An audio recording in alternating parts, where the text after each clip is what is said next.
Hey guys, welcome back to Hobby Farm Homestead. Today's another snowy day. They're calling for about 3 to 5 inches, and that's just going to add to the snowpack that we have now. It's not going to be enough there to really plow around or anything like that. Maybe after tomorrow. Depends on how much we get tomorrow. Today's supposed to get 3. Tomorrow we're supposed to get another 3 or 4. So depending on what happens as far as that goes, you know, if there's enough there, we'll get the 25-10 out and go ahead and plow it up. You know, living this close to the Great Lakes, you know, they're known to be snow machines. And if the wind's just right and the lake's not frozen over, I think we're only about 20% freeze, 30% somewhere in there. And there's a lot of moisture in the air, we will get dumped on. Even though we're not really in the snow belt, we're just south of all that, and we still can get quite a bit of snow from those lakes, that's for sure. Today we're just doing a little stall cleaning and taking care of the horses a little bit.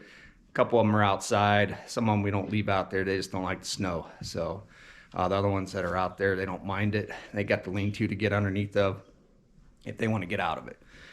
So we're going to go ahead and get all this stuff done here in the barn. You know, it's only about 27 degrees, so it's not too bad. The last couple of days it's been in the teens and then in the negatives at night.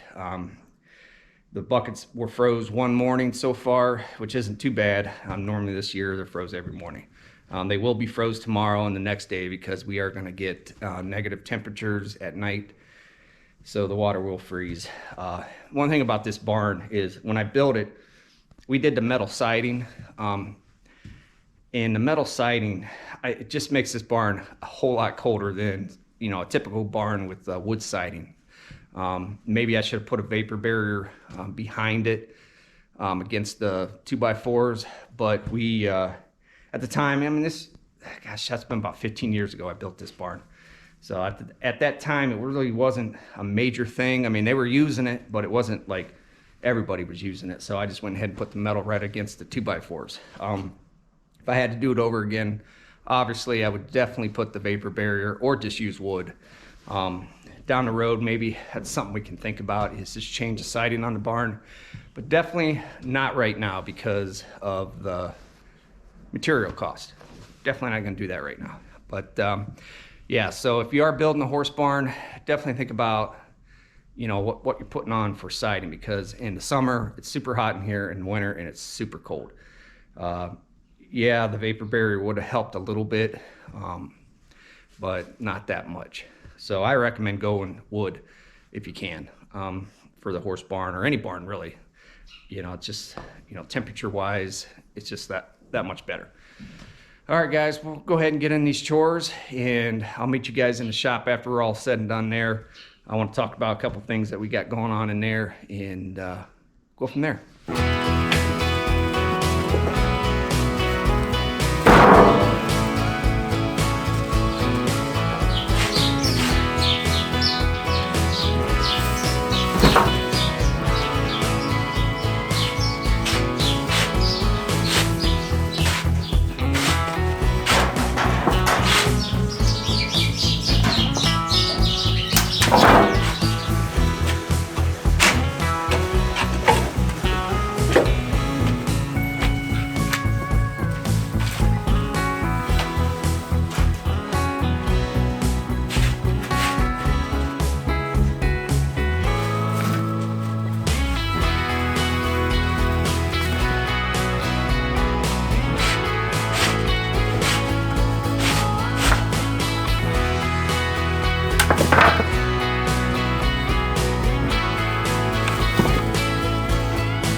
All right, we're in the shop here, just from the barn to the garage. I mean, it's only about 200 feet, and like, you can see all the snow on me. So it's snowing pretty good out there, and you know, we'll probably definitely get enough to plow for sure. I mean, we're already at what they said we were going to get today, so it doesn't look like it's going to let up anytime soon.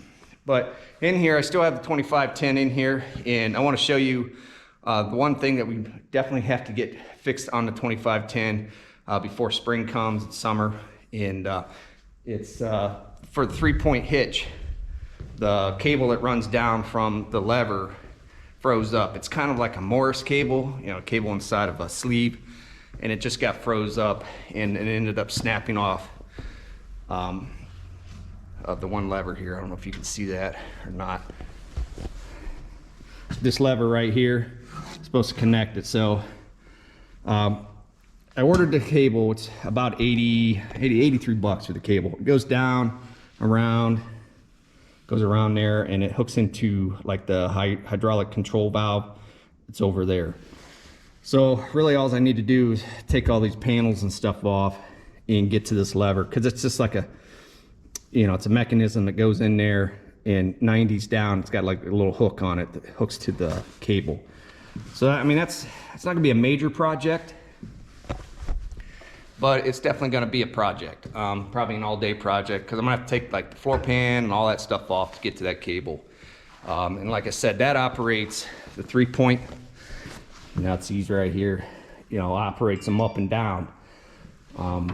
So right now, those don't work, and I'm gonna need them this spring, because we did get rid of the Ford 5000 that we had, and I always used that tractor to brush hog just because this was broke. This has been broke for a while. It's just I haven't got around to really fixing it or had time to. So that cable has to be fixed for this spring, because the lease agreement that we have on those 15 acres that we leased is for me to brush hog this front 5 acres here, keep it just mowed down and keep the upkeep on it, you know. And I can't do it without those 3-point working. The brush hog won't go up and down. So that's something I definitely got to get done, and that might take a little bit. Like I said, that'll take a while to get that done. Also, on this hay baler, we are ordering the bushings. Let's see if I can use this one, if it'll focus in. You can kind of see the bushing that's inside here. It's wore out, so it allows this thing to wobble back and forth. And with it doing that, it shears. I don't know if you can see that hole right there. That is where the shear pin goes. And you can already kind of see how it's oblong. I ordered a new bushing that goes inside there too. So this bushing on this flywheel. And then there's another bushing back here. I doubt you can see it. It's so dark back here. Let me get some light. Shed some light on the subject. You can see that bushing right there. And then there's 2 washers on each side of that bushing. Matter of fact, this one on this side is gone. So the bushing in the middle and the 2 washers have to be replaced. And that basically keeps this flywheel, sorry guys, I could turn this off here. Anyways, it keeps this flywheel from shifting back and forth. So those are definitely an important bushing to have on this. That way it doesn't keep yanking on that shear pin. So those parts they're all brass, so they're super expensive. I'll probably have to take that flywheel to my buddy's shop, because I don't have an arbor press here, and get them bushings pressed out and have the new ones pressed back in. And that should take care of us shearing those pins, because when we were baling the hay, just periodically it would shear a pin, and we just could not figure out why it was just doing that, because it wouldn't get bound up with hay or anything. It would just shear. So that's hopefully the reason why. I can't see anything else that needs to be done. I mean, those bushings are wore out, and it allows that thing to wobble. So that's the only thing I can think of. We definitely have to put a few more barrels in there, new pickups on it, then the chain guard, and that 275 New Holland will be fixed and ready to go. And then the last thing we need to repair is our hay tether. like I said, we blew out a tire or bearing on the one side on the one tire. I'm just gonna order a whole new unit and fix that up. Other than that, we'll be ready for hay with the implements. As far as the hay wagons go, we will have to build 2 new ones, which is not a big deal. We'll bring them in here and build them. So that's what we're doing here in the next couple days, as long as we get those parts here pretty soon. And hope we can get everything fixed and working smoothly. I still am out looking for tires for this 2510. They're really kind of an oddball size. I'm probably gonna have to go with a taller tire because these tires, they're hard to find. So I'm gonna have to go, and I really think it needs bigger tires anyhow. I don't think those are the right size. It's supposed to be on those. I'm gonna have to call John Deere and see what the recommendation is for this size of a tractor and make sure I get the right ones. But other than that, other than your standard upkeep, your oil changes and stuff like that, John Deere 2510 will be ready. All right, well, I've been rambling on. I'm gonna go ahead and end this video here, and I'll catch you guys on the next one.